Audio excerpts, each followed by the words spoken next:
Bienvenue sur Africa 24 dans cette nouvelle édition du Non-Stop Info. Voici les titres de l'actualité. Le gouvernement camerounais a réagi après la décision du comité exécutif de la CAF de retirer l'organisation de la CAN 2019 de football au Cameroun. Une décision considérée comme surprenante et injuste par les autorités camerounaises. Le Togo est le 33e pays au monde sur 103 en termes de promotion des énergies propres selon le Climatescope 2018, un positionnement que le pays doit notamment à sa nouvelle législation qui encourage le secteur des énergies renouvelables. Et le manioc constitue un aliment de base en République démocratique du Congo avec une production de 15 millions de tonnes par an. Pourtant, plus de la moitié de la culture de manioc est aujourd'hui menacée par des maladies virales. Les détails dans cette édition. Le gouvernement camerounais a réagi après la décision de la Confédération africaine de football le 30 novembre de retirer au Cameroun l'organisation de la CAN 2019. Le porte-parole du gouvernement, Issa Chiroma Bakary, a déploré les conséquences d'une telle décision qualifiée d'injuste par les autorités camerounaises. C'était lors d'un point presse qui s'est tenu le 1er décembre. Corinne Kamsefehem. Le Cameroun va poursuivre au même rythme la construction des infrastructures liées à la Coupe d'Afrique des Nations pour respecter les engagements pris par le chef de l'État, Paul Biya. Cet engagement a été réaffirmé par le ministre de la Communication, Issa Chiroma Bakary, qui réagissait ce 1er décembre au retrait de l'organisation de la Coupe d'Afrique des Nations 2019 décidée par la Confédération africaine de football. Le Cameroun n'a pas démérité. Il le prouvera à la face du monde en poursuivant avec la même détermination la construction de ces belles infrastructures qui appartiennent au peuple camerounais. Force est de constater que notre pays a fait l'objet dès le départ, dans le cadre de ce dossier, d'un traitement qui ne peut que susciter des interrogations. Après 4 missions d'inspection des chantiers devant abriter la compétition prévue en juin 2019, la Confédération africaine de football, réunie le 30 novembre en comité exécutif à Accra, au Ghana, a constaté un retard dans la réalisation des infrastructures selon le cahier des charges. En ce qui concerne la construction des stades, le Cameroun a effectivement considérablement avancé. Mais les principaux stades n'ont pas à ce jour été livrés et nous sommes à environ 6 mois de la compétition. Donc à ce niveau, il y a eu du retard, même si ce n'est pas un retard qui soit rédhibitoire. C'est la première CAN qui va être organisée à 24 clubs, ce qui demande un niveau d'infrastructure plus important que lorsqu'on organisait la CAN à 16 clubs. Donc autant d'éléments conjugués montrent très bien que les dirigeants de la CAF ne pouvaient pas faire de cadeau au Cameroun. Le ministre camerounais de la Communication dénonce une injustice et interpelle la Confédération africaine de football sur la nécessité de respecter l'éthique pour une meilleure valorisation du sport en Afrique. Le Cameroun s'apprêtait à organiser une deuxième fois la Coupe d'Afrique des Nations après l'édition de 1972. Le Togo ambitionne d'atteindre 50% d'énergie renouvelable dans le mix énergétique national d'ici 2030. Le pays est aujourd'hui classé 33e sur 103 en termes de promotion des énergies propres par le Climatescope 2018. L'État togolais peut aujourd'hui compter sur sa nouvelle loi en faveur du développement des énergies renouvelables. Aïssatou Bari. Évalué pour la première fois dans ce domaine, le Togo vient d'être classé 33e pays au monde pour son rôle dans la promotion des énergies renouvelables. Selon le cabinet d'études Bloomberg, cette performance serait due à l'adoption d'une nouvelle loi en faveur du développement des énergies renouvelables qui réduit les droits d'importation, les tarifs douaniers et encourage l'entrée des capitaux étrangers. Nous nous avons lancé l'étude sur la stratégie d'électrification, avec moins de coûts en fait. La première qui existait, donc le raccordement au réseau, donc on l'a maintenu, mais nous avons identifié deux autres solutions qui consistent à faire des mini-grids et la troisième solution à électrifier à partir des kits individuels.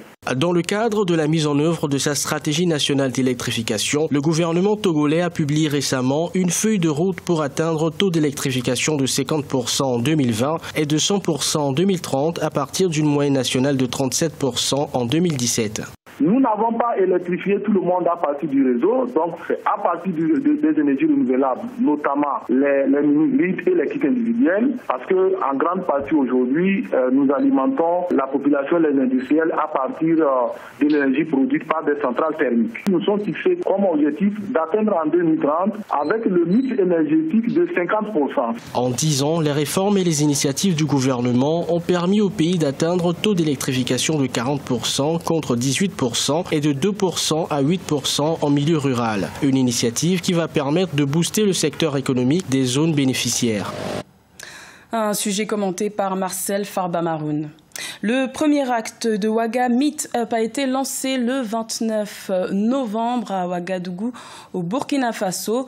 Un cadre de rencontre entre professionnels du monde de l'entreprise. Ce rendez-vous prévu chaque trimestre a pour objectif de contribuer au développement des entreprises du continent. Plus de détails dans ce reportage de notre correspondant Jean-Paul Ouedraogo. Cadre novateur dédié à la promotion des entreprises, l'acte 1 de Ouaga Meetup a tenu toutes ses promesses.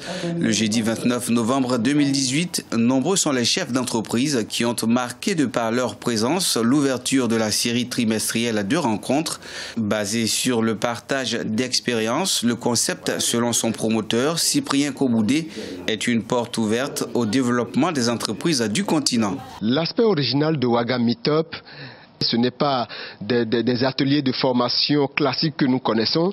Ce n'est pas non plus des meet and greet où on invite des gens qui ont déjà réussi dans les affaires pour venir partager simplement leur expérience, mais plutôt de former et de formater les gens aux exigences du monde de l'entreprise d'aujourd'hui. Utilisation des avantages fiscaux pour réduire légalement les charges fiscales de l'entreprise. Tel a été le thème de ce premier rendez-vous de Ouaga Meetup. Et c'est Mahamadi Zango, juriste expert, fiscaliste et directeur général du cabinet CAFER International, qui a incarné le rôle du motivateur principal en donnant une communication sur le thème « Comment tirer les meilleurs bénéfices de la législation pour réduire les charges fiscales de l'entreprise ». Dans la mesure où on s'est lancé dans le chemin de créer une entreprise et faire du profit, les questions d'éthique, de moralité, ce sont des questions personnelles. La question que nous, on se pose en tant que spécialistes, est-ce qu'on est dans la légalité ou pas? Est-ce que l'acte peut être sanctionné ou pas? Comment se conformer au texte? Je crois que c'est un préalable d'abord que le contribuable doit avoir où aller pour avoir la bonne information. Au Burkina, ici, nous avons, fort heureusement, depuis, je ne sais pas si c'est 2016 ou 2017, nous avons maintenant le Code général des impôts. Ça a été une longue bataille pour aboutir à ça. Conscient que la communication est un puissant levier pour booster les économies, Ouaga Meetup, compte tenu de la dynamique de l'économie dans la zone UEMOA, entend se perpétuer tous les 3 mois. Le rendez-vous de mars 2019 est également destiné aux acteurs de la chaîne de création de richesses, notamment les gouvernants, les financiers, les juristes d'affaires, les banquiers et tout porteur de projets. La République démocratique du Congo est le 2e pays producteur de manioc en Afrique avec une production de 15 millions de tonnes par an. C'est aussi le pays où la consommation de manioc est la plus élevée au monde. Mais la culture de cet aliment de base pour les Congolais est aujourd'hui menacée par les maladies virales, ce qui oblige les autorités congolaises à prendre des mesures. Reportage de notre correspondant Jacques Amboka.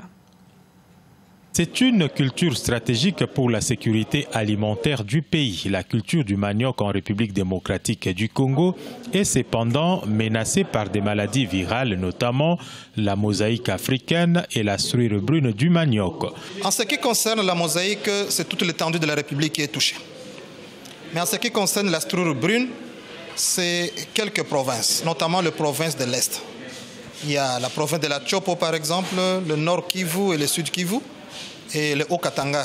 Dans le but de s'attaquer à ces maladies qui, selon les chercheurs, pourraient affecter 50 à 60% de la production nationale, l'Institut national d'études et recherches agronomiques de Yangambi, l'Institut facultaire agronomique et le West African Virus Épidémiologie ont réfléchi du 27 au 28 novembre sur un plan de riposte. Les démarches que nous menons pour avoir les financements, c'est une sorte de démarche panafricaine. C'est tous les Africains qui consomment les maniocs.